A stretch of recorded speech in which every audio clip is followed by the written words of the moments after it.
Fucking bitch. Bro, she said it hard too. Like she was mad. There's some venom in there. Can we start the episode with And then we that? just recorded. Get that as the episode started? Yeah. Then he goes, oh, I eat whatever I want. I don't have a diet. She goes, I just stay the same. I eat whatever I want. I go, oh, that's good. They go, yeah, you fat fucking bitch. That's Bro, there's some spite in that right there. Okay. All right, let me That's aggressive. Let me delete it before she kills me. I didn't even know she said that. Fuck, dude. That's so funny. That's funny. That's good stuff right there. All right, I guess I'll take. I'm gonna All save right. it though. Okay, we gotta get this started because I gotta fucking All right, get out of here. sorry. Save video. We should make that as like a clip. oh, I eat whatever I want. I don't have a diet. She goes, I just stay the same. Oh, I'm saving I it eat fast. Whatever I want. I go, oh, that's good. They go, yeah, you fat fucking bitch. It's gnarly. All right. All right.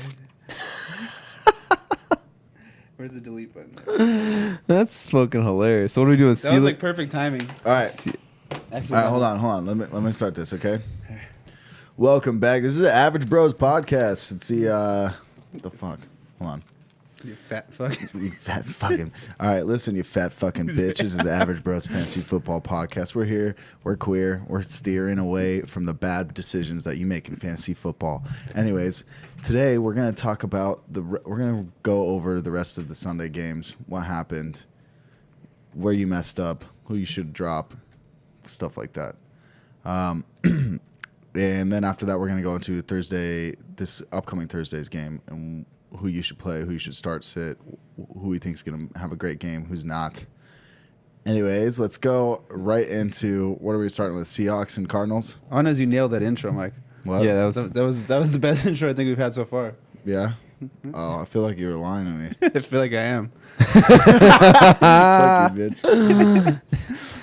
Okay, we're getting. Oh, yeah, we're talking about- Are you back to Seattle? Are you back to guiding us? Yeah. Yeah. Navigation? I'll Navigator? guide it. Seattle. We're talking I about mean, I don't know. That waiver wire episode went pretty smooth without you. We might not need you, bro. That's the third of the profits in the future that we're gonna Yeah. cut Might out. just be the I mean, average yeah. cousins. Yeah. Okay, I'll leave. But wait, leave after this episode though. Help us do this episode. Yeah, we first. don't know how to stop it. All right, let's break down. So like Mike said, we're just gonna kind of finish the afternoon and the Sunday night and the Monday night game from last week. We're gonna go over that, a couple notes, and just how players did, and then we're gonna break down the Thursday night game coming up between the Patriots and the Colts. So yeah, Seattle at Arizona. Seattle won this game 20-17, division game, close game. Josh Rosen's first game. I think he played a pretty decent game, right, Rosen? I was reading something that like he had 2 long bombs that were like dropped by like Chad Williams and J.J. Nelson or something like that, or Christian Kirk. Even then, Rosen's not a guy you're going to be throwing in your lineup at all. So Yeah, he's a rookie coming in with probably not one of the best offensive systems, if not bottom 5 offensive systems. So Josh Rosen's not even someone you're really considering at this point. yeah. Finally, David Johnson owners, they got sigh of relief maybe, or they actually used him. They threw him the ball. He had 4 targets, 3 receptions, 41 yards. He had 71 yards on the ground and a touchdown. So I mean, he put up some numbers there. It's just a little worrisome. He only averaged 3.2 yards per carry, and I'm looking at it here. He had 71 total yards on 22 rushes. He had a long of 21. So if you take that away, he only had 21 rushes for 50 yards. It's pretty bad. It's like 2.5 per carry. Yeah, I'm kind of one person though. That's how some players are. I don't like to take away the long runs because they're explosive players. I mean, you could say with Saquon, if you take away probably 3-4 of his runs, he's at this average. So, but I am worried about this offensive line. This is a bad offensive line. For 3 weeks now, they've been saying we're going to get him the ball through the air, and at least with Josh Rosen, they did do that. He had 3 catches for 41 yards. So. I mean, going forward, he's not that elite top 5 back option anymore. But I think he could still be in the RB1, high-end RB2 discussion weekly, as long as he's getting those targets. If this is a fluke and the targets go away again, I think you have to consider him an RB2 if he's not going to be getting target volume. Yeah, it's going to be hard. I mean, you drafted him in the first round, so it's going to be hard to not play him every single week unless, I mean, he's got the craziest Jimmy the Jaguar in Jacksonville or something. But even then, it's like you probably don't even have the depth to not play him. So he's someone you got to throw in there every single week. Let's talk about the receivers here. Larry Fitz, I think he led everyone in targets, 7 targets. So it's good to see Rosen actually trying to throw the ball to Larry Fitz because he is his best weapon receiving-wise. But only 3 catches for 28 yards, so that's not the best game. Yeah, Larry Fitz is a player where I think he's a bench guy at this point right now. That offense Yeah, I is keep benching him. and unfortunately you can't really feel comfortable starting him. This was a home game, right? Or Home away? game, yes. Yeah, and normally Larry Fitzgerald does have some home and road splits, but he's not even getting it done at home at this point, which is kind of worrisome. So I don't know if I would drop him because there's a chance that this offense, gets together a second week of Josh Rosen, maybe a third week. He finds his feet, gets his feet wet. Him and Fitzgerald have some chemistry. But as of right now, you're not starting him. He's a bench guy. If you're in a 10-man standard, I think you can drop him if you're in that type of league. But 12-man PPR, I think he's kind of a bench guy in that situation. And let's see what happens. Yeah, this offense looks bad. It's definitely going to be towards the bottom of the league. I want nothing to do with this offense. Thank God I didn't draft any of these players on this offense. Fitz in like 2 So I don't have to worry about it because I feel like every week, if you have Fitz, if you have David Johnson, it's like you're thinking like you might have to throw them out there, but you never really feel confident, putting those guys into your lineup. The Seals, what do you think about him? The Seals? The Seals. Seals. The Ricky Seals? I was like, The Ricky Seals. I was like, what, is that what happens when a Seahawk and a Cardinal mate? They make a seal? The Seals. But Ricky Seals, 2 catches on 4 targets for 52 yards. He led the team in receiving.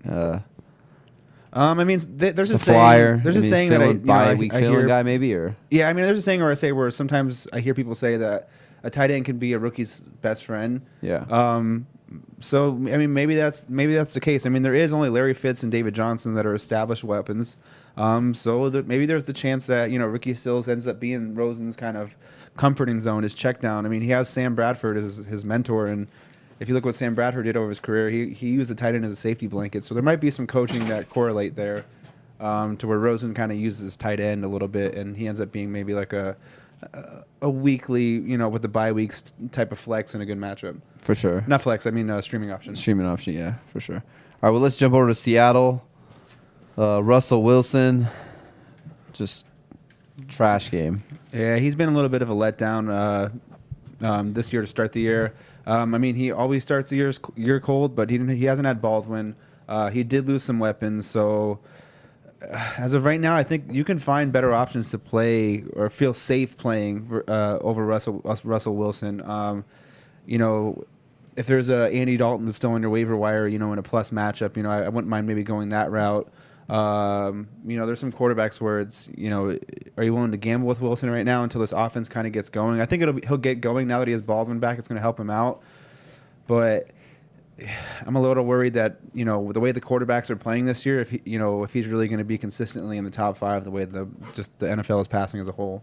Yeah. Well, one thing with Russell Wilson that's been consistent the last couple of years is he's known for having a slow start. These first couple weeks he always comes out, he always struggles, he plays really bad. But then he's one of those quarterbacks. He's like the second half of the season type of quarterback where I think in every season he's finished like QB 20 or worse or something crazy like that. But then like after week 6 on, he's like QB 1 or something, something crazy like that. So I wouldn't drop him. I was reading a couple things or listening to a couple other podcasts. They're saying like people are dropping Russell Wilson. I mean, you have to be like in a super short league, or like a super short bench to drop him. I wouldn't just drop him because, like I said, he's known for being like a second half player. So, and getting Baldwin back is only going to help him.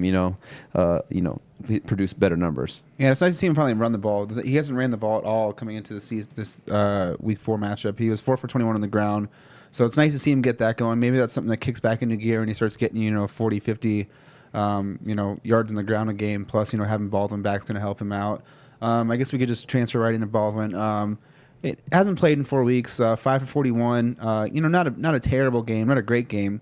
But going forward, I think you can start him as a wide receiver too, just because he showed a week now. He stayed on the field, unless something on the injury report pops up to where Baldwin's out all week with knee soreness. I feel like you can play him as a wide receiver too. For they play the Rams. The Rams are going to probably score 100 points on everybody.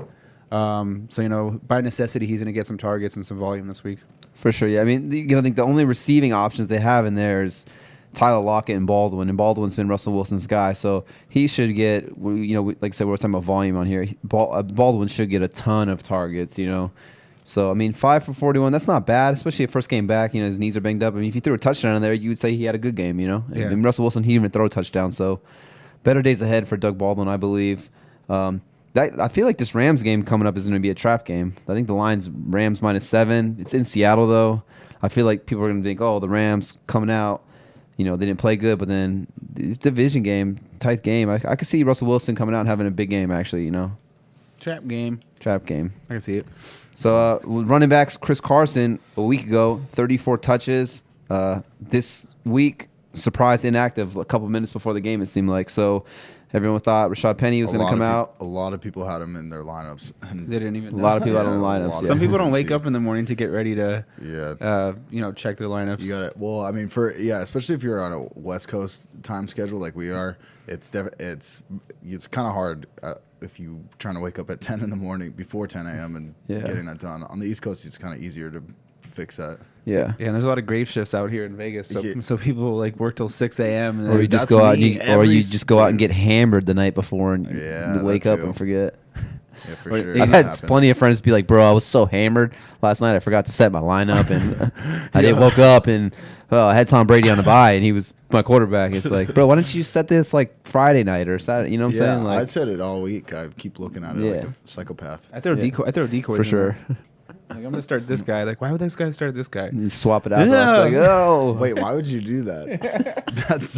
It's not like he's gonna change his lineup. bro, based on Anthony's noise. throwing out the psychological standpoint Yeah. of That the doesn't make fantasy it- football, dude, bro. wait, He's wait. fucking with you mentally. Wait, so you're saying that like, are you like betting on that they're gonna switch No, the it's guy just a out? mind Be game like, that- oh, I got an easy game, and they're gonna put like their backup in or something. No, they're just looking at it like, oh, like, why is he starting this guy? This guy's, what's going on here? Then all of a sudden, whoa, swap everybody out. Yeah, but I don't understand.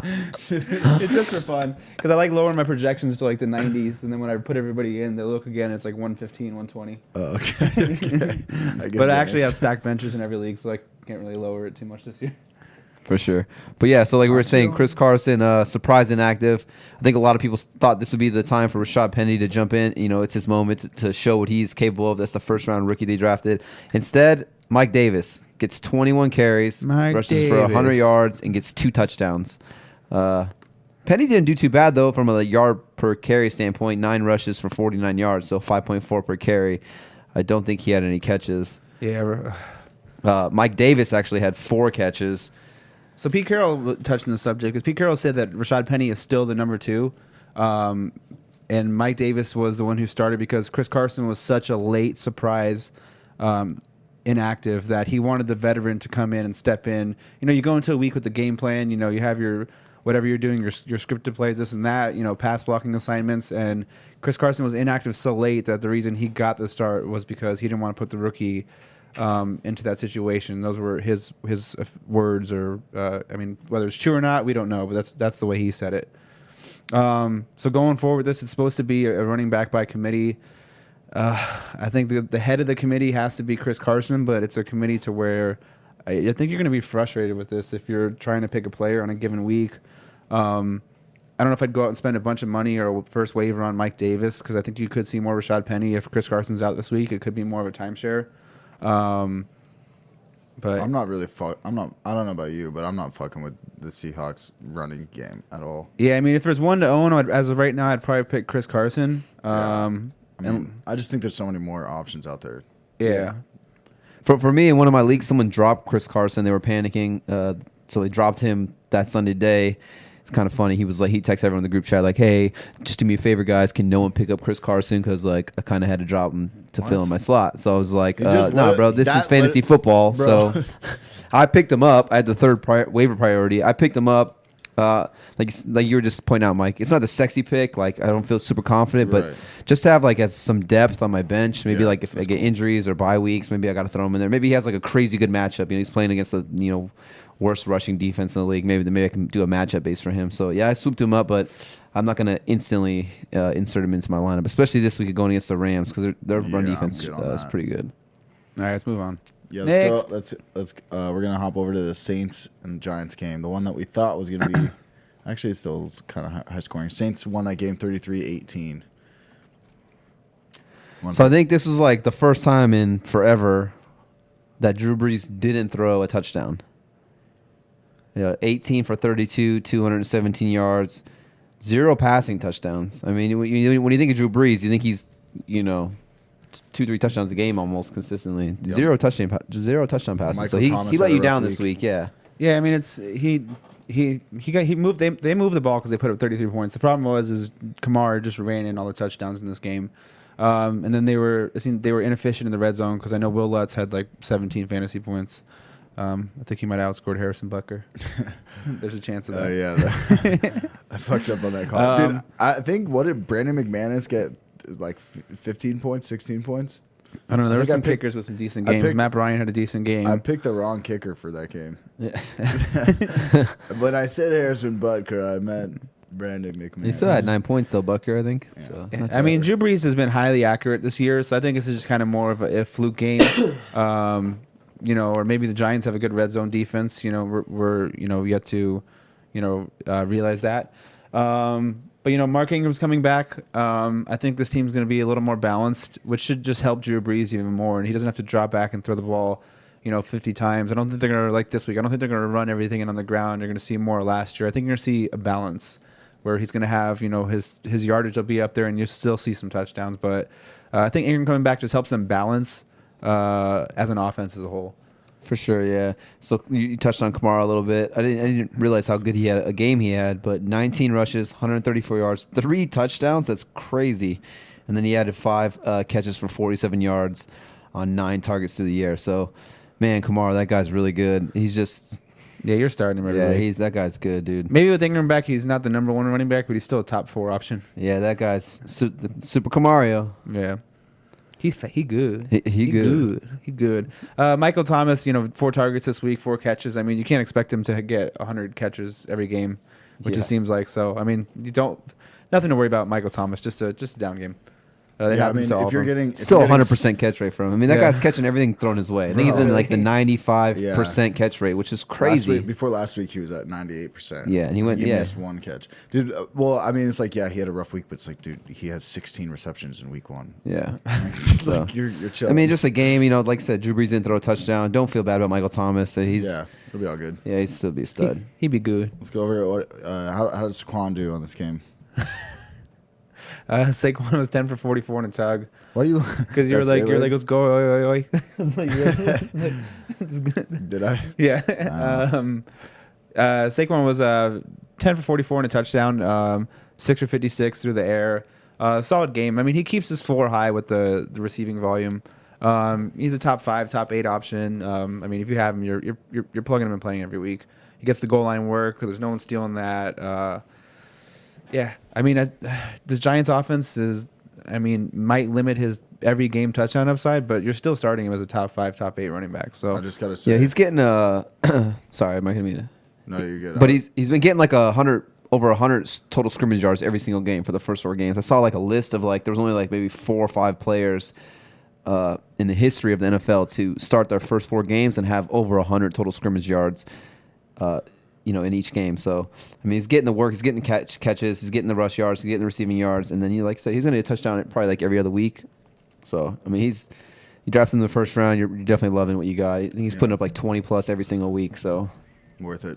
Worth it for sure. I want to say congratulations because your sleeper of the week did pretty good. Sterling Shepard. What do you have? 2 touchdowns? oh, thanks, man. I appreciate it. Yeah, Good job. No, yeah, he went 10 for 10.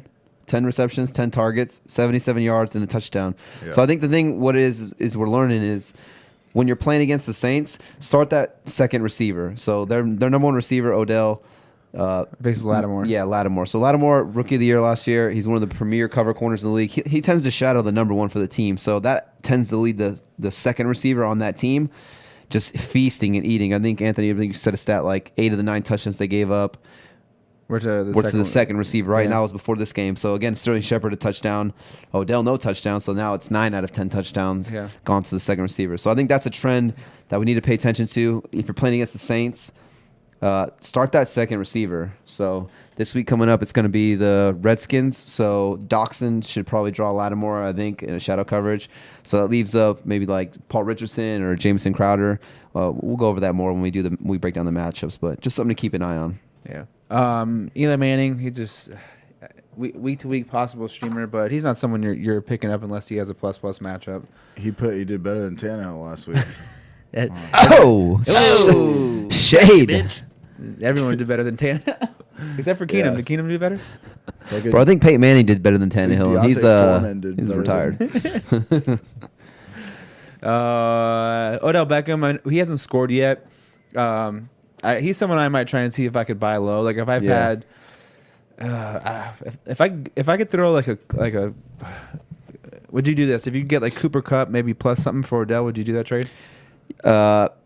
I'm trying to trade for Odell. So we're talking about trading Yeah, away? trading away Cooper Kupp. Oh, yeah, I would trade away Cooper. He just had a massive game, and I think it might be like if you're a Cup owner, that might not be a bad trade to explore. Yeah, I sent a trade to one person earlier. They're a Josh Gordon fan, so I sent him Manny Sanders and Josh Gordon trying to get Odell. See, he denied it, so I'm going to try to see if I can work something else out because I definitely want to try to pounce on Odell now before he blows up, and then maybe those guys are like those guys. Even if they have bad couple weeks, man, it's really really hard to trade for them. So if you can pull it off, do it because they just have that name value, and people just do not, and especially if they took him like the first or early second round, they just do not want to get rid of this guy. Yeah. But if you can do it, for sure, pull it off. Yeah, well, some people get I would frustrated definitely be trying to easily trade for him. because there's probably 9 out of some 10 in your people guys' do. league might be like that, but the other one might be like, I drafted him in the first round, he fucking sucks. Like he's only getting me like he hasn't scored yet. I'm telling you, there's people who panic like that. Legit. Yeah, I mean, I did that with Lamar Miller. Like I traded him for like nothing last year because he just was. I don't know.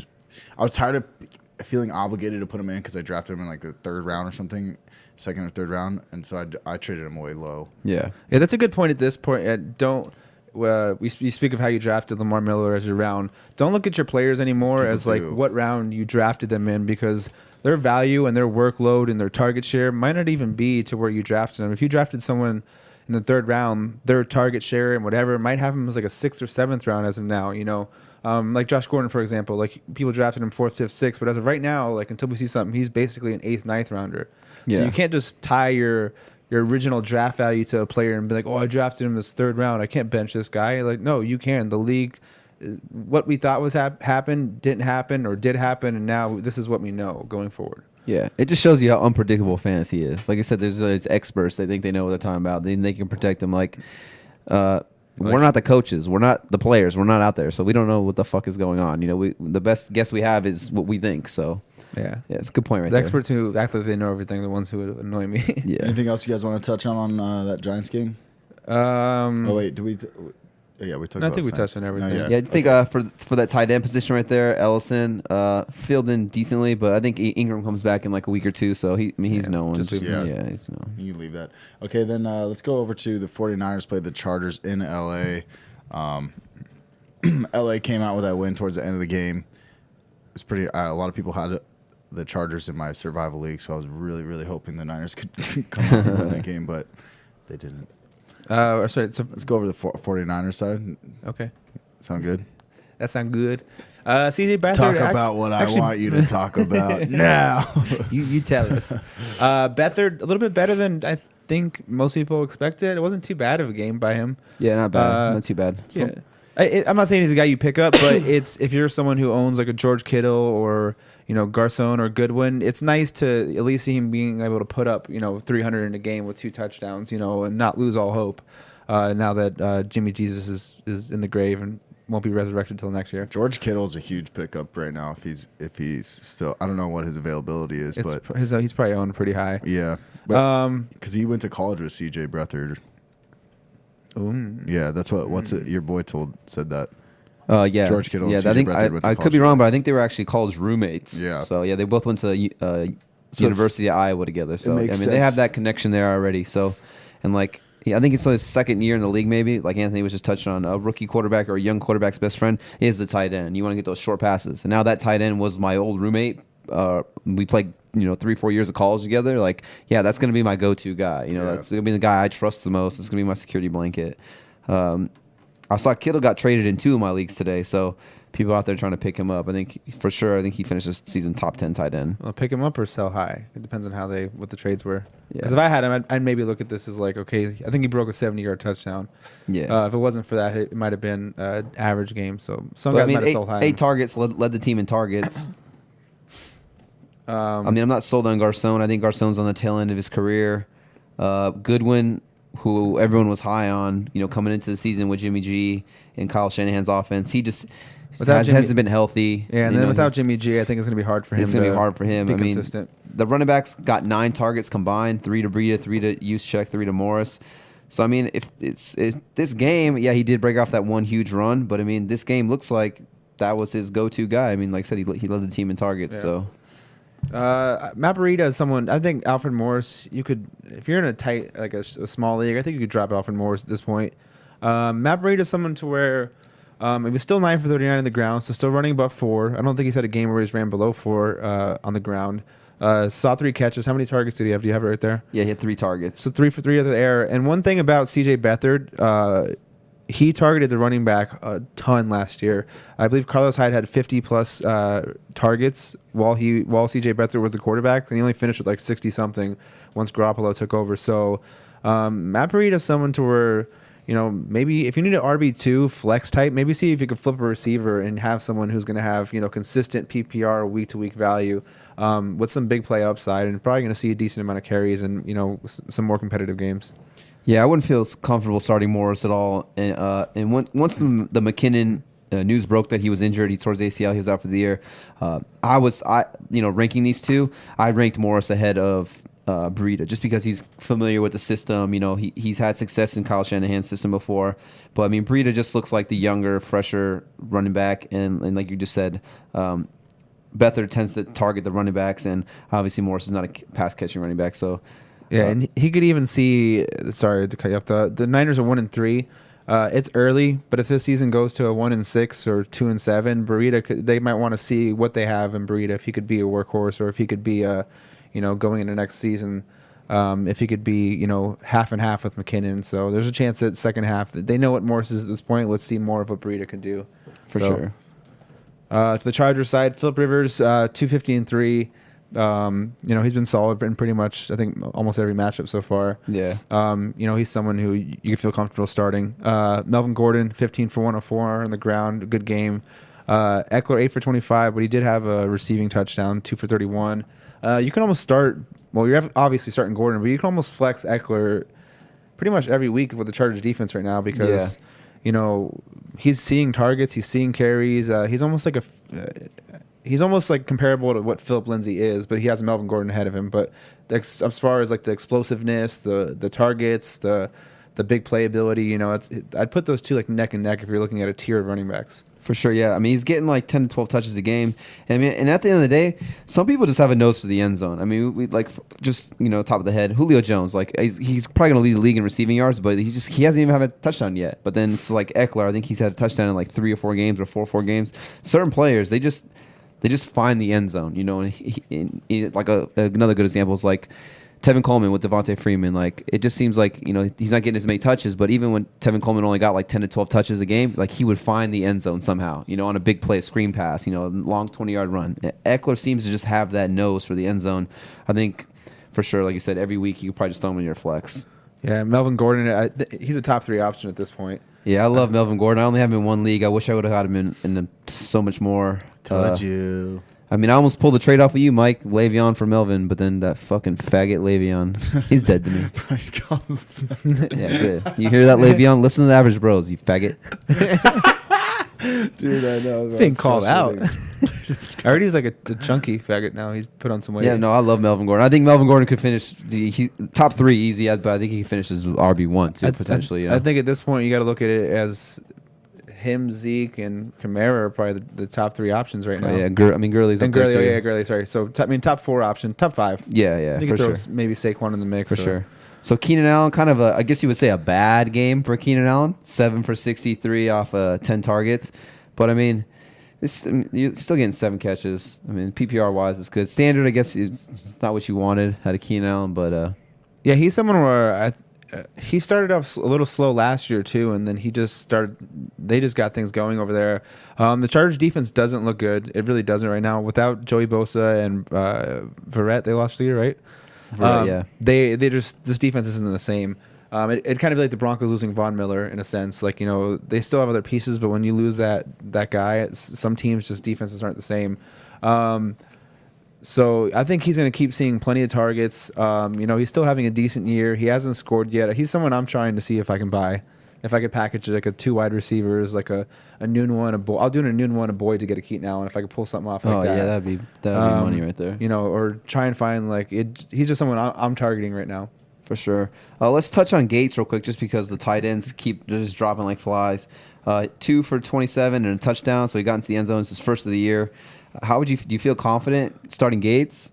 I mean, it's bye weeks, and we said the defense isn't very good, so you're almost rolling the dice with a lot of these tight ends. So yeah, I feel like with Gates, it's like touchdown or nothing. Yeah. Like if you don't get a touchdown, he's not going to give you a good game. If you get a touchdown, then like he can get you 10 plus points. And he definitely has a higher chance to score a touchdown than most tight ends because he has chemistry with Rivers, and he's a big body who just basically boxes the guy out and scores a touchdown. So standard league, if you're banking for a tight end to score a touchdown, I mean, there's probably not.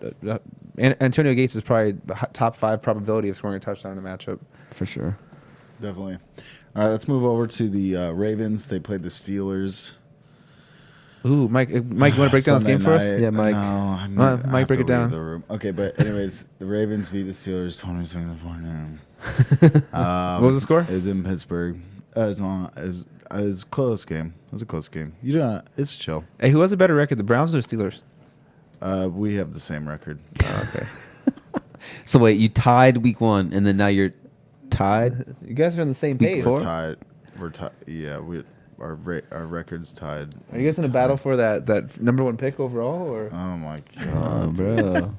Dude, we lost 2 games at fucking home too. It's like so annoying. Yeah, that's Dude, worse because you guys generally never lose at home. I know, and then now we're gonna have to play. Dude, trust me, man. I don't know. You play the Falcons this week. It's like a make or break for both teams. For sure. And I really think that the Falcons could beat us too. And like For sure. I mean, if the Browns can tie you, the Falcons can beat you. Yeah, well, that's divisional, bro. It's different. and Todd Haley's the offensive coordinator for Browns, so like he knows a lot of inside. He knows. He's like, hey, that guy knows. sucks. We're gonna attack him. For sure.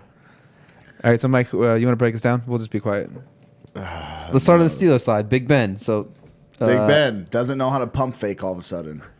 Fucking throws the ball into the ground. Sick, dude. Bro, maybe he's trying to clock it. He's trying to save a timeout. I had a buddy, though. I did give out some advice. I had a buddy who he had Fitzpatrick and Big Ben. I told him to play Big Ben. And, I mean, Fitz kind of blew the game. But yeah, Big Ben fucked me. I lost the game because he threw that interception at the end. I lost by 2 points. And it was that -2. So we lost the game because of that interception. And then he lost I you lost my fantasy game because of that interception. Fuck that guy. Sick, dude. Love that guy. Anyways. But yeah, Big Ben kind of what did he get? Like He's 15 not so big points? right now. I think he had like 15 points. Yeah, 274 on a tug, so 6. Yeah, right around that range. Yeah. 13 interceptions. So he didn't like. I mean, totally it's a division game. The Ravens' defense is Really good. typically at the top of the And league, they're- and they're and really they're good off- at turning the ball, getting turnovers. And you their know? offense is like with those new 4 receivers. It's like a completely different offense. There's a lot to Yeah, handle and the for Steelers' Pittsburgh's defense isn't very secondary. good. So I mean, it's a tough game. That was a division game. Yeah. I mean, what do you? Yeah, the what Ravens you are gonna do? actually, I think, second in lowest yards given up. Yeah, that's a tough defense right there. Like you said, division game. I feel like those Ravens Steelers games are always like gritty I'll say games. this: Vance McDonald looks like he's getting more and more used as like the primary tight end. It's been kind of like split between him and Jesse James, but just being a Steelers fan watching, he's really getting more and more involved. Yeah, Vance McDonald 5 targets, Which is 5 catches, 62 yards, and then Jesse James 1 catch for 23 yards Yeah. on 1 target. So So you're dancing with Vance, and Vance McDonald's a fucking monster. Dude. he Did you watches see the him? Avengers, if you guys don't know. And then he puts it on the field. Bro, do you remember that? Oh my Yeah. god, he pummeled that guy. I mean, like we kind of talked about it. Like Jesse James has been there, and if like he was good enough or they felt secure with him, they wouldn't have went out and traded for Vance Yeah. McDonald. So, and I think Anthony brought it up too. He's gotten 5 or more targets every single game. So I mean, that's not the greatest, but I mean, at least he's getting targeted. I mean, he went 5 for 5. Yeah, and it's a high powered offense too. So I mean, if you're seeing 5 targets from the Cardinals offense, no offense, Mike, but versus 5 targets from the Pittsburgh Steelers offense, they're different targets. They're Right. Yeah. The targets are different value. James Conner, let's touch on him because there's 2 things. One, it looks like the efficiencies kind of went down a little bit with him. I don't think you could regard him as like a RB1 the way he started the year. I think he's more of an RB2 at this point. And then 2, Le'Veon Bell supposedly he's going to be done being gay after week 7, the bye week, and supposedly supposed to report in week 8.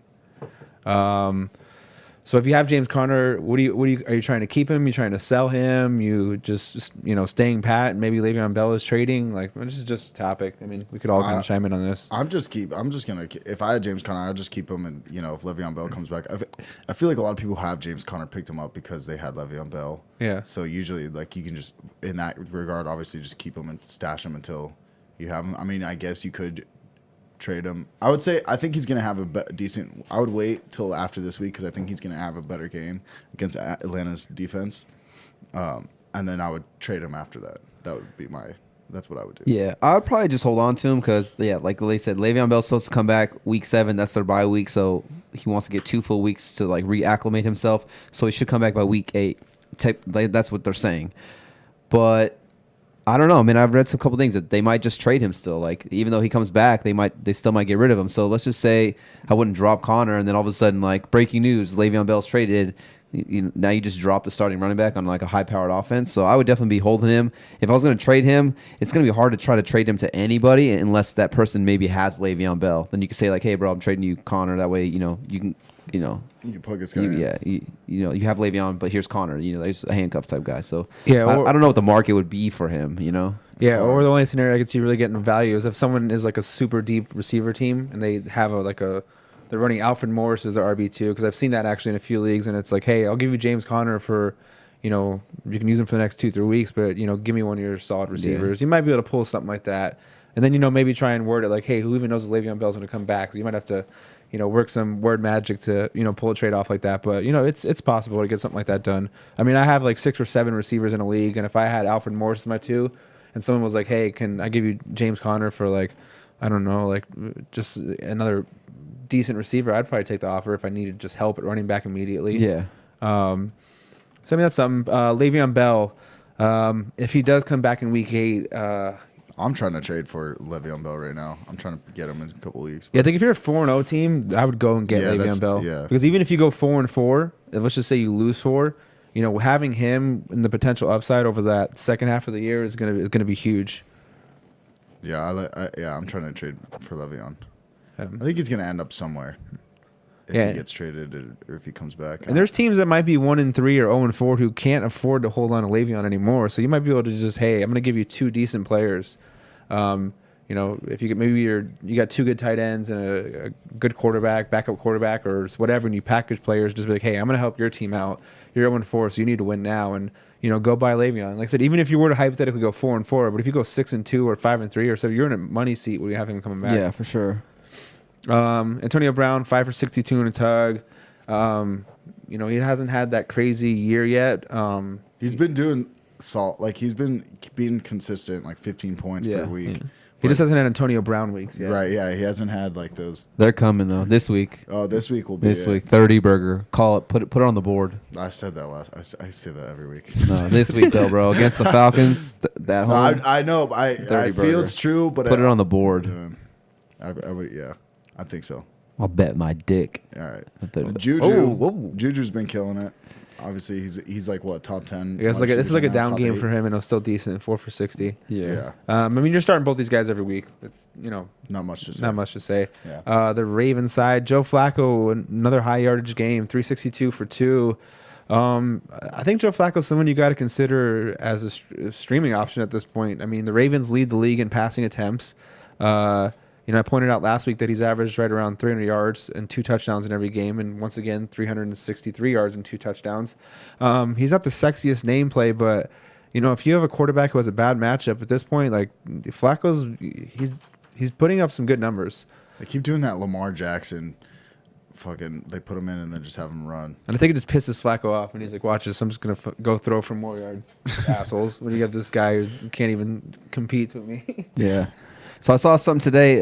It was like the 32 teams, and it was like how many plays they run per game so far. Who runs the most amount of plays? And the Ravens were number 1. They run the most plays out of anyone in the entire league. So if that's the case, like you said, Flacco's dropping back 40 times, 35 plus times a game. That's just the opportunity for everyone around the field. So. Yeah, he said streaming option. He's got weapons, and Flacco's always been one of those quarterbacks where like he doesn't really hyper target a certain player. He tends to spread the ball around a lot. Like whoever's any- open, you'll see every game, every stat sheet. Look at him; he's got like 7 receivers that have like one catch, yeah. one Like, or and more like catch. You know four what I'm saying? tight ends. Yeah, Willie, so, like Willie Snead's getting the same amount of targets as like Michael Crabtree. yeah. I think the one guy who's I guess we could say is the number one would be John Brown, and that was your sleeper last week, Anthony. Yeah, my sleeper last week. One of my sleepers coming into the year. Week 1, I even said I've been saying if he's out there, grab him. If he's still out there, like Tyler touched on, he's like available 70% of leagues. Yeah, he's out or there in 30% of a leagues. ton of leagues. Still. Like grab him. He seems to be Flacco's number one. He was, a few years ago when he was healthy, he was a 1,000-yard receiver in 11 games. This is a high, like Tyler said, high play offense. He's been seeing 7, 9, 10 targets a game, and he gets those. He leads the league in air yards. So what air yards mean is if I throw the ball 5 yards to Tyler, that's a 5-yard air yard pass. If I throw the ball 30 yards down the field towards Tyler, that's a 30-yard air yard pass. He leads the league in air yards, so he's getting targeted deep. So he might not catch 100 balls, but he's on pace for, I believe, over 1,200 yards. So he's going to get these in a standard. I think he's number 11 right now. In PPR, he's 20. So in a standard, he's great. He showed a nose for the end zone. He's getting these deep targets. He's just, I think he's still not the sexiest name, but he's putting up numbers. Yeah, he kind of reminds me of Joe Flacco's known for having that big arm. He could throw the bomb, and it kind of reminds me of Torrey Smith. Torrey Smith had a couple good years with Joe Flacco, putting up some numbers, but he wasn't a huge PPR guy. But Torrey Smith is a burner. He takes the top off the defense. He stretched the field. And he would catch those 40, 50, 60-yard touchdowns, and that's kind of just like what seems like what John Brown is doing right now. Yeah, he's like a little bit more of a better route runner than Torrey Smith, right? Torrey Smith, yeah. Yeah, so he's basically like a Torrey Smith plus. So Yeah. and he had good years, like Tyler said. Yeah. So Crabtree, I haven't paid any attention to Crabtree at all this year, so I don't really want to touch on him too much. He's seeing personally, but how's he been doing? He's seeing the target volume. He's been just chilling on my bench for a while. he's just hanging yeah. out. Mike's bench. That's where he is. He's struggled with drops. He's actually dropped 5 more balls than Amari Cooper has this year. I think he has 5 or 6 wow. drops, as much as the crap that Cooper got for drops. Just comparing the two. But yeah, he's back. He's the thing I was worried about Crabtree coming into this year. Is his metrics started to come down, like his yards per catch, his yards after catch. He's 30 years old. 30 years old, right? Yeah, he's got to be. He's 29 or 30. But when you see these receivers' metrics start to drop, and the target volume stayed like the same relatively, so it was kind of like, was this Derek Carr's down year, or was it just Crabtree? He's maybe not as he's lost a step possibly. Yeah. And he's just not at this point in his career right now. He's not a big play guy anymore, and his receptions are going for 8-9 yards. So he might see 10 targets. He's been struggling with some drops. He's not getting deep targets, so he's almost been in the range of like 4 to 5 catches for 40, 50 yards every game. So if he doesn't get into the end zone, he's gonna disappoint you at this point. Yeah. If you don't want to drop him, I understand it because it's Crabtree, and this is a high-paced offense. But he's a bench player at this point. You can't feel comfortable starting him. Yeah, Crabtree's one of my favorite players, like just in general from football. But yeah, I didn't draft him in any leagues. I was kind of nervous. Like we said, when he was in Oakland, he was getting 120 plus targets probably over there. Yeah. It's kind of just him and Amari, Now he comes to this offense. They added some more weapons, and like you said, Flacco tends to spread the ball around way too much. He's just too inconsistent. I think you hit it right on the nail. Like you kind of need a touchdown for him every week to feel comfortable. Right. Let's go. Touching the running backs real quick. for sure. Sorry. Oh, yeah, I forgot about Alex Collins, 11 for 42, fumbled in the red zone again. There's not a lot of options, so I don't think they can bench him. I mean, John Harbaugh came out and called him out, so last year that kind of made him held onto the ball. So we'll see what happens, but. Buck Allen isn't going anywhere, so unfortunately, I think Alex Collins is just a RB2 at this point. But RB2, running back's so thin, you almost have to play him as your RB2 flex on a given week, just because unless you have really good options. For sure, yes. But same could be said for now Buck Allen. I think a lot of people didn't draft him. He went undrafted. I think he's available in a ton of leagues. When we did the waiver wire episode, I think I noticed that. Go grab him because they're giving him the ball and he's getting goal line carries. He's getting passing work. That seems just like a full-blown running back by committee right there, like a 50-50 split, Yeah. So something I kind of just want to touch on is this tight end situation. The Ravens' first-round draft pick, Hayden Hurst, is coming back. He should play this week coming up. We'll touch more about it in that matchup breakdown. But he's just kind of a sleeper that I've been keeping my eye on. Me and Anthony are in a league, and it's like a tight end league where you get 1.5 points for PPR wise, you know. So and we had Delaney Walker, he got hurt. We picked up Disley, he got hurt. We picked up Butt, he got hurt. It's just every guy we picked up got hurt. So we stashed Hurst. It's just looking at these numbers, like they kind of have a tight end by committee going on right now. They have 3 tight ends who are getting, I think they have like 10 plus targets each, 10 receptions each, like 100 yards combined, you know, like 100 yards each. So I think when Hayden Hurst comes back, I mean, I just can't imagine them, you know, drafting a rookie in the first round, a tight end rookie in the first round, when there's so many other players they could have drafted and then just not using him. I mean, he's obviously better than Max Williams. Max Williams, 5 for 51. He's obviously better than Nick Boyle. Nick Boyle, 3 for 36. So it's like he's better than those guys. And if those guys are getting 3, 4, 5 catches a game, I think Hayden Hurst can come in. He's a sneaky guy. I don't know. I feel it. It's one of those things where you just kind of feel it. I feel like he can come in and make an impact. So yeah, keep an eye on him. If you're in a deep league or 14-man league, maybe just throw him at the end of your bench, see what happens. 10 to 12 man league. If he did, like Tyler said, if he puts up a 5 for 50, you know, he might be someone worth grabbing. If you want to beat and get a week, if you just have some burner spots, like why not try and get a week ahead of the waiver wire so you have him and don't have to, try and go for him next week. And if he flops week 1, then you didn't lose anything. All right, so next game, Mike. Yeah, let's go talk about the Chiefs played the Broncos on Monday night. We were recapping the early morning games before this game started, so we didn't know what was going to happen in this game. We knew it was going to be close. Chiefs came out with a victory towards the end. Mahomes got like triple points for throwing the ball left-handed. Dude, that was wild. Dude, oh my God, I like freaked out. I saw it in real speed in my head. I was like, did he just throw it left-handed? Dude, and they replayed it, and I was right. like, yeah, he threw it left-handed. Oh my God, that was like bonerific. He good. He good. Yeah, he good. Who does that? Has anyone ever done that? I'm sure someone's done that before. Yeah, but it just, I don't know. It's That's just something crazy. you know what it is too? Is a Monday night game too, so Everyone everybody sees saw it. Like Now everyone's just and they were it was like when they're driving back. So that was fun to watch. So this is the first game he didn't throw for over 3 touchdowns. So I guess we start with the Chiefs. Still 304 for a touchdown. What he has? What was his rushing yards in the ground? He had a rushing touchdown too. He only had 7 rushing yards, but he had that touchdown. Yeah, and he's a player to where he's not gonna throw 3, 6, 7, 100 touchdowns every game. He's gonna have games like this where he throws 301 or 250 and 1. But the nice thing about him is he does run the ball, and he's gonna have rushing touchdowns from week to week. So he probably out of all quarterbacks has one of the highest floors in any given week. I said even if he goes out and let's just use these stats and transfer him over 304 for 1, he's going to get you some yardage on the ground. He's going to possibly run something in. He's one of the highest ceiling, highest floor quarterbacks you can get right now. Yeah, for sure. I think every week you can throw him in there. This week he's playing the Jags. That'll be a tough matchup, but it's like, how do you sit him? I mean, unless you had like unless you drafted maybe like.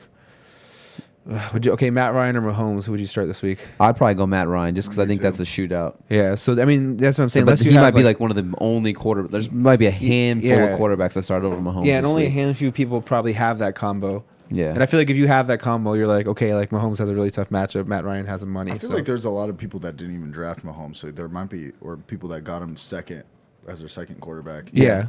So I think there might be, you might actually have a better option. Like I've seen people have Andrew Luck and Pat Mahomes and stuff like that. For sure, yeah. So Kareem Hunt, I'm gonna leave, if you have Kareem Hunt, real quick, I gotta dip out real quick, but it's just this is the last game, and then you guys got Thursday night recap. For sure. But I'm just letting you know. Oh, okay. All right. So the scientist is left gone. us. So now He's got to go to the lab. we're unsupervised. Hey, They get out to my It's gonna be laboratory. a 3-hour episode. We're just gonna sit here and talk crap about the scientist for 2 hours. God, that guy. I'm so glad he left finally. Fuck. The wheels are off, Bro, I can't wait for him to move holding out. us down. But all right, so let's jump on to Kareem Hunt. Finally had like a Kareem Hunt game. Yeah. 19 for 121, touchdown on the ground. And then what I like to see there is he was involved in the pass game finally. I think the first 3 weeks he had one catch on like 3 targets. So this game he had 3 catches off 4 targets for 54 yards. So it was a good Kareem Hunt game, especially against a tough Denver defense in Denver. Definitely some positives there. Yeah, it was definitely some positives. Nice to see him, like you said, finally get the targets. The rushing workload's been decent. Nice to see him also get some an end zone carry too as well, or 2. I think inside the 5 he had a few carries. Yeah. I don't know the exact amount, but I know he had some watching the game. I think this could be a little bit more of the norm for Kareem Hunt possibly. I think defenses are going to say, hey, a lot of defenses are not a lot, but I know that some mentality now is what's bend but not break type of defenses. So let's not get murdered by Mahomes throwing a 60-yard bomb to Hill. Instead, let's try and keep everything underneath and try and keep everything in front of us. And I think Kareem Hunt's gonna have some lanes to run through because defenses have to pay so much attention to Patrick Mahomes in the passing game. Yeah. And if he could see those 4 or 5 targets a game, I think that'll do his value wonders, and I think you'll see more of the Kareem Hunt you saw last year, as long as those targets are going to him. But if it goes to where it was the first 3 weeks, you're gonna have to be banking on just the rushing yardage and touchdowns. So hopefully for Kareem Hunt owners, I like Kareem Hunt. He sees the target volume still For sure. So Kelsey, he's just a fucking beast. He's that just guy's Zeus. Dude, he really is. By the beard of Zeus. 7 for 78 and a touchdown. That guy's just, like we say, he good. He good. He better than good. He make good people look not good. Yeah, for sure. So he's the guy you're just starting every week, especially in this offense. It's just, he could finish as the tight end one. So Yeah, and in any even if the Chiefs are down, look at what Mahomes did with 6-7 minutes in the game. He just fed him the ball, and he went from just an average game to 7 for 78 and a touchdown. Tyreek Hill, this is another guy where you're starting him every week. His down weeks are going to be weeks like this where it's like he's just so explosive. You can never even consider benching him. still had nine catches. 9 for 54 yards. It's nice to see him get that high catch rate too. 13 targets. Yeah, that's because he's never been much of a high volume, high reception guy. So it's nice to see that. If you continue to see that, even on weeks where he maybe doesn't take these plays to the house, and PPR, you're still getting 13, 14 points. Where last year he would maybe go 3 for 40 in a game because he wasn't getting such a high target volume. So if you're a Tyreek Hill owner, that makes you just feel even better about his bad games. You think maybe that could be the target? How many 13 targets? Product? No, Sammy Watkins. Sammy Watkins left this game. I believe in the first or second quarter with the hamstring injury, and he didn't return. Yeah, that could have been a product of that because Sammy Watkins is out there. I did hear stories of people losing by a point. And they had Sammy Watkins going. Oh man, that's rough. And they're just I needed 1 point from Sammy Watkins. That's funny. I always hear people say I'm down by I'm up by 1 point. He's got X player playing, and you're like, bro, the only way I can win is if that player tears his knee in the warm up. And here's an example of it happens. That kind of happened. It just shows you, bro. Fantasy, you just never. And that's know. why it's even if you're down big on what I've noticed these Thursday night games too. I even made the mistake a little bit myself. Is if you're down big on a Thursday night game, don't panic because there's so much scoring going on in the NFL right now. This is literally the record-breaking season for touchdown passes in the first 4 weeks. Record-breaking for scoring. There's just so much scoring going on. So, don't necessarily panic if you're down in a hole in the Thursday night games. Because, I've seen AJ Green last week. People played AJ Green and were probably oh, crap, I'm screwed this week. And they came back and won. You might have played Cooper Kupp and, you came back and won. Just, if you're down on the Thursday night game, don't give up. Don't be oh, shit, I'm kind of screwed this week. Don't try and do I went out and tried to shoot for the highest upside when I should have just played my best players. Still would have lost, but I would have put up more points. So, just the way the NFL is this year, just take these Thursday night matches kind of with a grain of salt. If someone goes out there and has a good game, chances are you have a player or two that's going to have just as good as a game because the quarterbacks are throwing for so many yards, the receivers are catching so many yards, the running backs are still doing relevant to what they did last year. So it's just something I kind of wanted to just say as a note to don't give up on a Thursday night because you play someone who has players that go off. Yeah, for sure.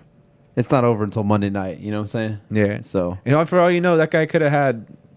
Should have had Thielen and Kupp, but then he might have had Watkins and maybe he was streaming Case Keenum and he got no points from those guys. So it's don't give up. Just Thursday night, whatever. So what? Yeah.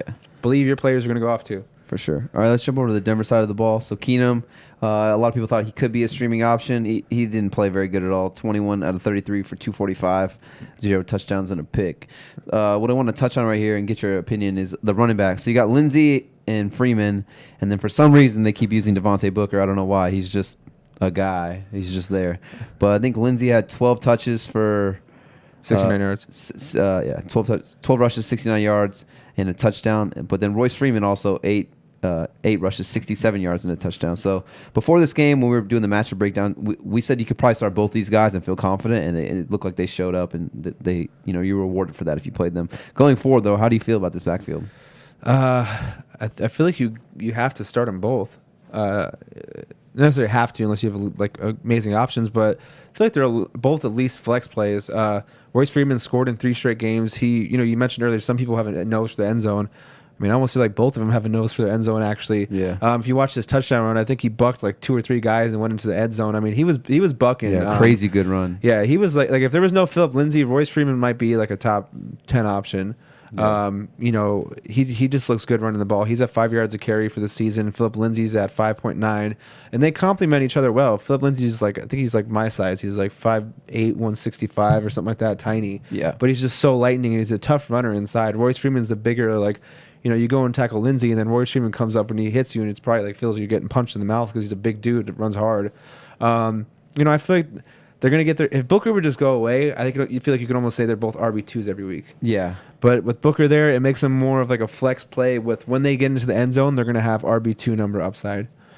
There's not a lot of running back options, and I feel like you at least know if these guys go out there, I'm not gonna get a dud. Yeah, the best way I think I can probably describe it is a poor man's Kamara and Ingram. Yeah. It's a thunder and lightning type of role. I think Booker is, slow. He only had 2 touches. He was in there in the 2-minute drill, which, I guess if you don't want Freeman there in the 2-minute drill, I understand. Booker's like a pass catching back, but if anything, I'd want Lindsey out there in the 2-minute drill. Quick, fast, shifty guy. But yeah, like I said, I'm looking at this backfield like a Kamara and an Ingram. But just 2 rookies. So yeah, I think every week you could probably start these guys. I would like Freeman to get the ball more. I think if they ran the ball more, the Broncos win this game. Like Keenum should not have thrown 33 times, and then you give Freeman the ball 8 times when he's averaging 8.5 per carry. Obviously they couldn't tackle him. Yeah. So it's like poor game management. If you're a Broncos fan, we had what's his name? Dan, the coach for the Broncos. I don't know, some guy who shouldn't be a head coach, but he is. He had like one of the worst defenses of like Dolphin history, and he gets the Broncos coaching staff somehow he got the head coaching job. Sorry, Broncos fans. Royce Freeman, like Tyler just said, he was one of those runners in college to where he got stronger as the game goes on. Think of like AP. The more carries you feed them, the more they get going, the more they break big runs.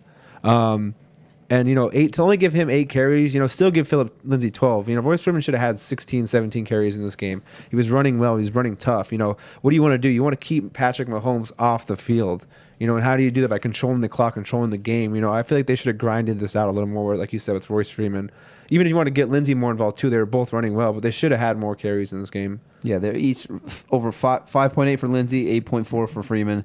Should have ran the ball more. Yeah, just run it down their throats until they can stop you. Seriously. You have 2 guys, like one serious Royce, go. Next Yeah. serious Lindsay, go. All right, let's jump to the receivers here. So my man crush, Manny Sanders, 5 for 45 off of 7 targets. Then he had a rush for 18 yards. He nearly had a hook and ladder trick play at the end of the game that would have scored a touchdown, and they would have won the game. It was, we're talking about football's a game of inches. This was literally inches. I think it was Cortland Sutton who caught the ball. He was trying to do a hook and ladder. He was trying to pitch it to Manny Sanders coming around the edge, but he got blasted in the back as he was trying to pitch it, and he dropped it or fumbled it, whatever. But that play would have worked. Yeah, it was close, and I think he had some daylight. It was up to him and a safety, and I don't know how fast that safety was. I think but they there was had a Booker chance. leading, so yeah, they nearly pulled off a SportsCenter top play for the win. So. Yeah. I think Manny Sanders still is the receiver you want to own in this offense. Him and Keenum just seem to have a connection. That's kind of just his go-to guy. Demarius, I feel like, is at the tail end of his career. I don't think Demarius has done anything crazy. He's 4 for 24, 7 targets. It's Cortland Sutton who I think is creeping up on Demarius Thomas, starting to take his role away from him. Yeah, if you're in a deep bench where you're looking for second half upside, let's see, the Broncos are 2-2, but they're not being coached very well right now in case Keenum isn't playing the best football. Both Sanders and Demarius Thomas are done after this year, or their contracts are at least done with Denver. So Sutton's someone where he might get looks in the second half where they might just be like, hey, we're out of this right now. Let's give Sutton a chance to see what he can do if he can be our true number 1 next year. So if you're in a deep league with a deep bench, pick up Sutton. There's a chance he's a second half, wide receiver flex play for you. Like Tyler said, I think the receiver you want to own is Sanders at this point. PPR leagues he's been solid. Case Keenum needs to get it together though. I think it just limits Sanders' weekly ceiling because he's just not throwing for a lot of touchdowns. He's having a lot of turnovers. At this point, like you said, Demarius is someone he's a bench guy at this point. Yeah. The Sanders is literally the only receiver you can feel comfortable starting. And I think you can feel comfortable starting him as a wide receiver too.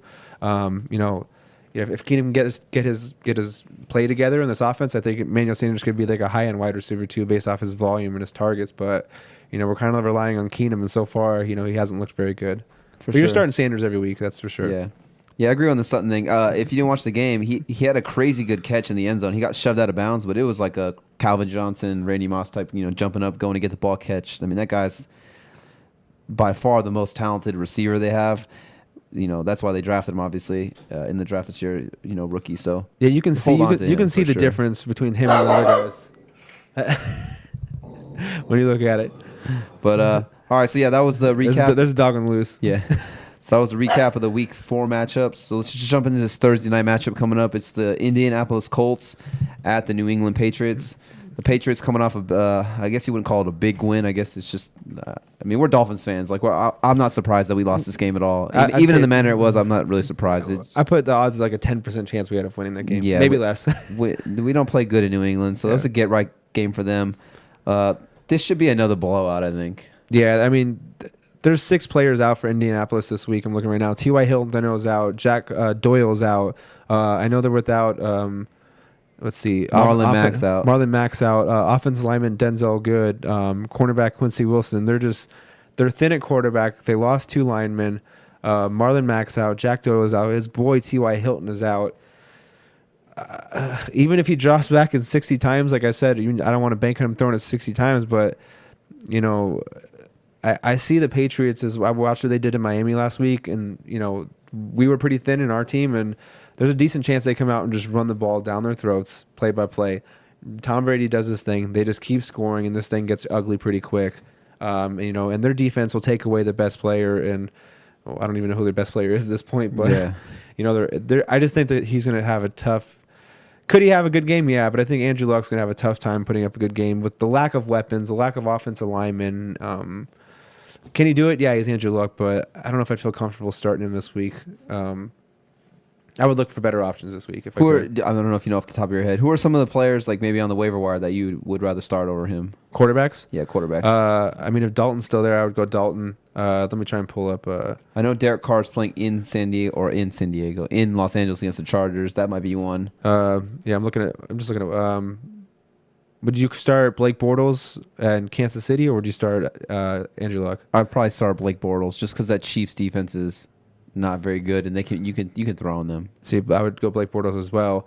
Would you go with like you said, Derek Carr or Andrew Luck? I'd probably go Derek Carr. I'd go Derek Carr like too. You said, you touched on that last week. He's throwing for 300 plus yards every week. Last week he finally got it together, put some touchdowns on top of that. He's throwing for 300 yards. He gave me 2 touchdowns. Hey, I'll take that every week. Yeah, and then the Chargers are like fourth in giving up like yards as a defense, and same with the Oakland. Neither defense can stop anyone. Yeah. Would you start? Here's a decent one: Marcus Mariota or Andrew Luck? Ooh, that was tough. I think I'd probably go Mariota though. I think I'd go Mariota just because he too. has the rushing upside. You have to stay forward, like you touched on. If he gets 40 yards, that's basically a touchdown. Yeah, and with the possibility of Luck has a pretty good ceiling, but I think his floor is just super low in this game. Yeah, it could almost be borderline of what we saw at Tannehill last week. It could be along those lines. Yeah. So I think there's just a lot of safer options. Like we said, when Mariota's going to be able to run against Buffalo. He should be able to move the ball against Buffalo. I don't think Buffalo's going to go in there and shut him down. Yeah. Derek Carr, I don't think he's going to get shut down there. Blake Bortles, I don't think KC's going to shut him down. If you want to play Luck, like you just want to ride the hot hand and you feel like he's going to go out there and it's a primetime game, feel free to. But just know that he comes with a high risk this week, even though he had an amazing matchup or game last week. Yeah, it's a tough game. I think the only Colts player I would feel confident throwing in, and this is kind of just like as a flex guy, just because I feel like they will be behind. I know you're going to say. Yeah, Naheem Hines. Yeah. So, yeah, because if he's going to throw the ball 50 times, which is a possibility, I think Naheem Hines gets at least 10 targets probably. Yeah, if you're in a PPR and you grabbed him this week, or if you've had him on your bench, I could see one of those retarded Chris Thompson games where he gets like 12 catches for 50 yards, but in a PPR league you're getting 20 points out of a running back. Yeah. Just out of necessity and the way they're starting to use this guy. So, at the Colts side, like you said, I think Luck if you want to, just know he comes with some risk this week, and Hines is the only other guy, and Ebron. Ebron, if Doyle's already out, so Ebron's someone I wouldn't mind. Yeah, for sure. Oh yeah, Ebron for sure. Especially because the tight end landscape is pretty terrible. So Yeah, and then Ryan Grant would be the only receiver option, but I think I would look elsewhere. He's gonna have him on the outside with. yeah, I mean, I think Stephon Gilmore probably shadows Ryan Grant, and Gilmore is one of the better corners in the league. And it's just hard to trust another receiver. Like Yeah. really trust them. Yeah, someone can go out there and throw 100 yards, but you could also look at like a 2 for 20 if you start someone. It just, I mean, like he could throw 50 times, but then, like you're saying, I think this is a game where they do grab. They, I think this is a big Michelle game. Yeah. This is a big Sony Michelle game. I think top 10 upside right here. Maybe they just control the clock, and maybe Andrew Luck's not out there that often. So Yeah. Yeah, we watched the game in Miami last week, and it was like 6-7 minute drives. It was just like, and then when you stopped them, they were like, "Oh, New England got stopped, penalty." And you might see some more of that this week. Yeah, so. I think the refs were 3 for 3 on third down conversions for the Patriots last week. So it's consistency. And then in New England, you're starting Tom Brady in this matchup. I mean, the secondary is depleted. A nice matchup for Brady. Gronk, if he plays, he hasn't been the best yet, but he has Edelman coming back to take some pressure off. You're starting Michelle and James White. That's pretty quick with those two. Yeah. Both good matchups. Let's get to the two guys where you probably have to make decisions on. That'd be Josh Gordon and Julian Edelman. Edelman, I'm throwing him. I have him in one league. He's on my bench every week. I'm looking at him like, I can't wait for him to come back. I can't wait for him to come back.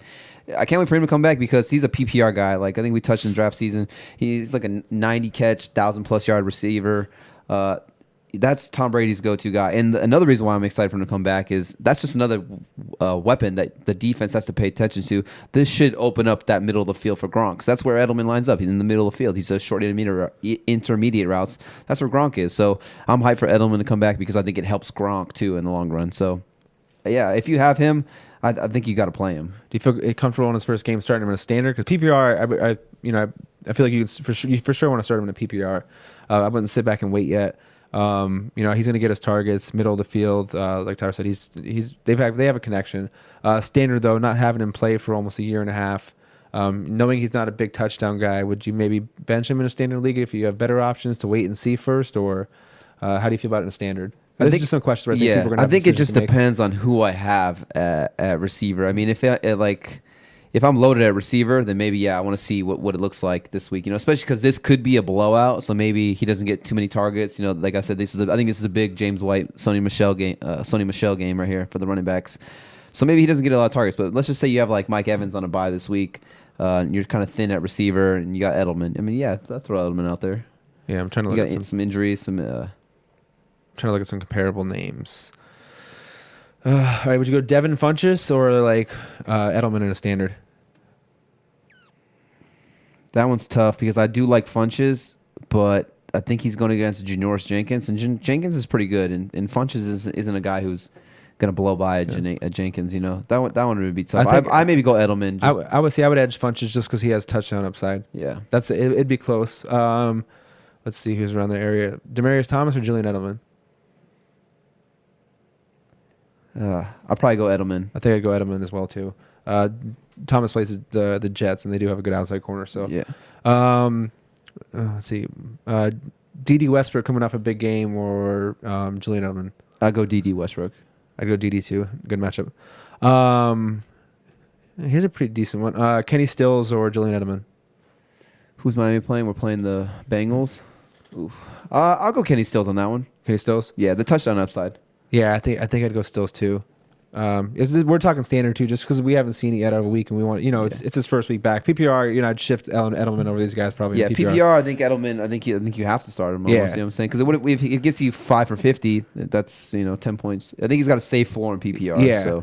So we're just we're trying to help some of these standard guys out there. Yeah. So what about for so Gronkowski? Let's just jump around the field. So Gronkowski, he's got the ankle injury. Like I said, we're Dolphin fans, so we watched that game. I think he tweaked his ankle. And they pulled him out because and they just pulled him because they were smacking us, and they were like, "Bro, we got a game. We're on a short week. We're playing on Thursday. Rest up."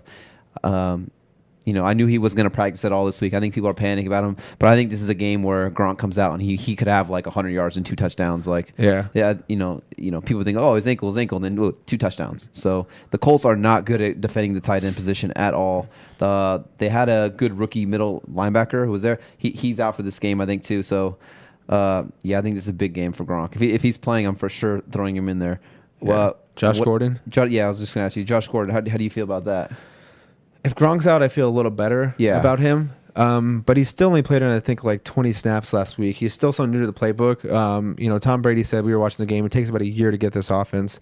Is he talented? Yes. Could he go out there and have a massive game? Yes, he could. But if Gronk's out there, I'm probably leaving him on the bench for another week. If Gronk's out, if you want to roll the dice with a high upside flex, let's just say you have bye weeks and you're like, I need some upside this week. I need a big game from someone, or I'm in trouble this week. I'd be okay flexing him given the upside without Gronk there. That'd kind of be like the deciding factor. If Gronk's there, I mean, I don't know if I'd want to really flex Gordon.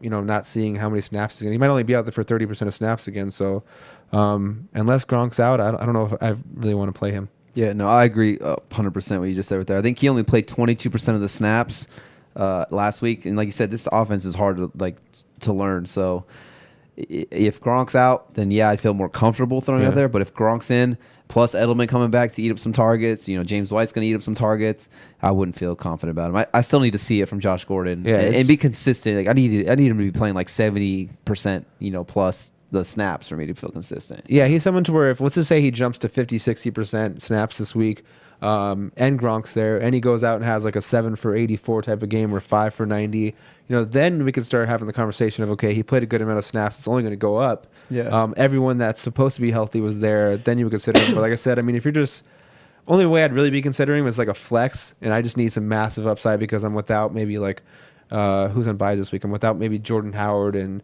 who else is on buys? Mike Williams is on a week. Yeah. For like receiver wise. Yeah, if you just have like players out and you need a flex play, like you just have like Allen Robinson, maybe you have an Allen Robinson. maybe Allen Robinson, maybe Mike Williams. Yeah, maybe you had Deshaun Jackson, Mike Evans on your team too, and you're like, you're down 3 guys, and you're like, crap, I need some upside. That's the only scenario where I'd probably be shooting for him in a flex for sure. So let's just jump to like kind of like the forgotten man in this whole offense, Chris Hogan. He's just, I mean, the one game that you thought he wouldn't do good against the Jaguars, 2 touchdowns. Yeah, and I lost that every game by other 4 game. points. Every other game, he's nowhere. I mean, I read something today that he's been lining up in the slot like 60% or 70% of the time, which he's not used to. He's mainly that outside receiver guy. So now with Edelman coming back, I would believe that they shift him outside because I think he's better than Philip Dorsett, and I think he's better than a Cordero Patterson.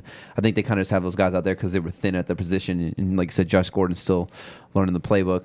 I think they move Hogan outside, and this might actually help Hogan because now you got Edelman, you got Gronk, and you got Josh Gordon or Dorsett on the other side.